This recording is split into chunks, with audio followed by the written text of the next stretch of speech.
Au début du film, un astronaute erre dans d'étranges marécages. Un homme tente de faire comprendre par radio qu'il a atterri dans un endroit très étrange au lieu du Nouveau-Mexique.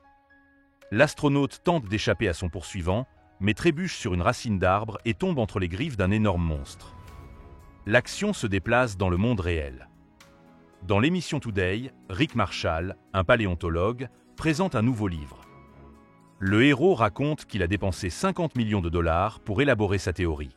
Rick est occupé à étudier les dolines temporelles qui permettraient de donner plus de carburant aux gens et d'éviter une crise économique. Le présentateur réagit avec beaucoup de scepticisme à cette déclaration et lui dit que Stephen Hawking l'a qualifié d'absurdité. Rick, offensé, quitte le studio après avoir terminé l'interview, mais revient bientôt et attaque l'homme. Pour le désarmer, le présentateur utilise un extincteur. 3 ans passent. Rick fait une présentation sur les tachyons.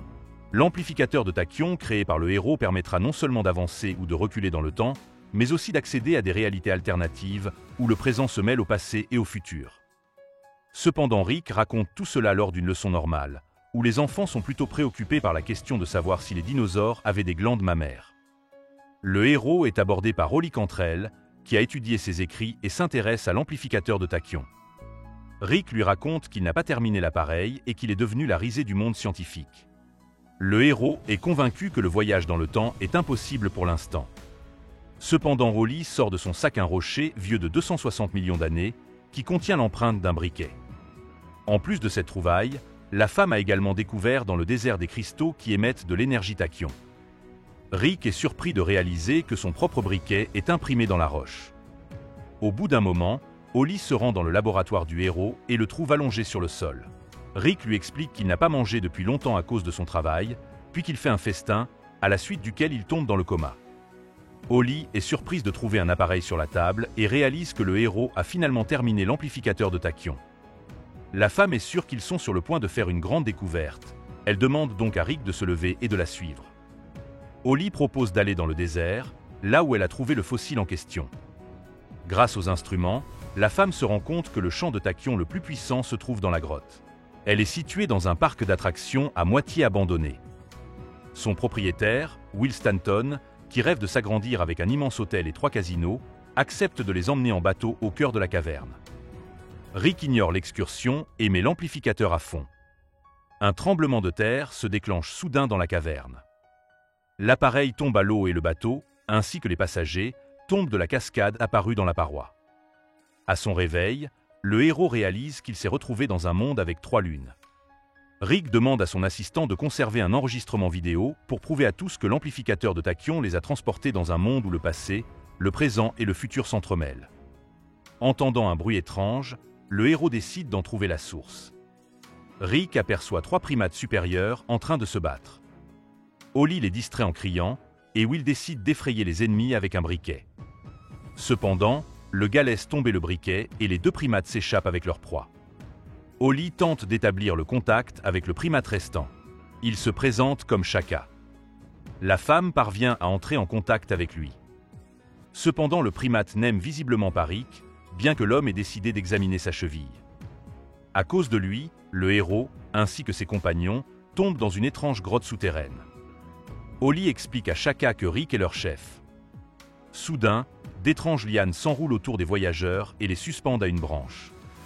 En bas, Rick aperçoit de nombreux ossements et une combinaison d'astronautes. Le héros propose de se balancer pour atteindre l'arbre. Soudain, Rick aperçoit devant lui un tyrannosaure enragé. Pendant la fuite, Will s'arrête brièvement pour que la femme ait le temps de le prendre en photo devant le dinosaure afin de prouver son existence. Les héros parviennent à traverser le pont en courant, mais l'animal se fige de l'autre côté. Rick dit en plaisantant que les tyrannosaures ont un cerveau de la taille d'une noix et qu'il leur est donc difficile d'évaluer la distance. En entendant cela, l'animal se retourne soudainement et saute par-dessus le gouffre. Les héros parviennent à se cacher dans une grotte. Holly décide d'appeler le dinosaure grincheux en raison de son mauvais caractère. L'équipe décide de passer la nuit dans la grotte, qui contient également des restes humains datant de la Seconde Guerre mondiale. Holly parle au primate et apprend qu'il a été banni de la tribu pour une petite transgression. Lorsque Will veut bloquer l'entrée de la grotte, le héros l'en empêche en disant que Grincheux ne pensera pas à aller vers eux, car son cerveau a la taille d'une noix. Rick entend un bruit et, armé, sort à l'extérieur. Près de l'entrée de la grotte, il remarque une noix géante. Holly remarque que Grincheux observe le héros, assis dans une autre grotte. Au matin, le héros enregistre un journal vidéo et spécule sur le fait qu'il devra faire rôtir Chaku lorsque leurs réserves seront épuisées. Holly et le primate reviennent d'une incursion et ramènent de grosses noix. Chaka donne au héros un fruit ouvert d'où sortent de nombreux insectes. Rick est libéré de ces derniers lorsqu'il entend un bruit étrange. En sortant, le héros remarque une étrange lueur dans la forêt. Rick sent que sa tête commence à palpiter, et plus tard, l'image d'un extraterrestre y apparaît, demandant à le retrouver. Le héros raconte le contact télépathique Holly, après quoi il avance sur la route. Cependant, Will est sûr que Rick a une fièvre tropicale et qu'il est nécessaire de l'éliminer. Bientôt, le héros trouve un endroit avec des radiations de tachyon. Chaka tente d'avertir ses amis de la présence des Slistak, mais il est trop tard. À l'aide de la ceinture de Holly, le héros dirige un rayon de soleil sur les statues. Une multitude de rayons ouvre un portail vers une étrange dimension. Rick rencontre bientôt un extraterrestre qui lui envoie un signal télépathique. Innik dit que Zarn veut s'emparer du monde des humains, il faut donc l'arrêter immédiatement. L'extraterrestre lui demande de trouver un amplificateur de tachyon pour qu'il ne tombe pas entre les mains de l'ennemi. Rick est ravi d'avoir trouvé un ami partageant les mêmes idées et veut prendre la route. Cependant, Will le met en garde en lui disant qu'il ne faut jamais faire confiance aux gars en tunique. Innik ne peut pas rejoindre l'escouade car il doit garder les cristaux émetteurs de tachyon. Rick construit une maquette grossière de la zone et propose un plan. Will doit faire voler un ballon avec un réflecteur qui localisera l'amplificateur. Hero et Holly le suivront à pied pour récupérer l'appareil. Lorsque Will lui rappelle la menace que représentent Grimpy et ses semblables, Rick répond qu'il a également résolu ce problème. Pendant la nuit, le héros a recueilli des échantillons des sécrétions du dinosaure. Le héros suggère de s'en asperger, ainsi ils se fondront dans l'habitat du dinosaure et n'attireront pas trop l'attention. Will et Holly n'aiment pas cette perspective et décident de suivre Chakwa. Le primate les conduit à travers un désert rempli de curiosités étranges. Un chariot de glace tombe soudain du ciel. Les dinosaures arrivent de tous les côtés, bien décidés à manger le vendeur. Tout à coup, Grincheux apparaît. Avec un autre dinosaure, il décide d'attaquer Rick, dont les idées mènent constamment à l'échec. Le héros fait face à l'un des ennemis à l'aide d'une catapulte et d'azote liquide. Après l'explosion, Rick trouve l'amplificateur, mais celui-ci, ainsi qu'un petit dinosaure, est emporté par un ptérodactyle. Le héros décide d'abandonner, ce qui déçoit beaucoup Holly, qui croyait en lui. Will parle à Chakwa et apprend que leur tribu vit là où la nourriture est abondante et où l'on peut utiliser les nombreux services des femmes et profiter de la vie. Tout à coup, les personnages entendent de la musique et voient Rick jouer du banjo et s'excuser. Un moustique géant aspire le liquide du héros, ce qui effraie les autres. Au matin, Rick leur suggère de ne pas abandonner et de grimper à la recherche de l'amplificateur. Le héros trouve l'amplificateur et parvient à le récupérer, calmant le bébé ptérodactyle en chantant. Ensuite, Rick décide de se détendre un peu pendant que Holly inspecte et nettoie l'appareil. Chaka offre au héros et à Will une plante aux propriétés particulières. Pendant ce temps, Holly trouve un portail menant à une grotte contenant des cristaux.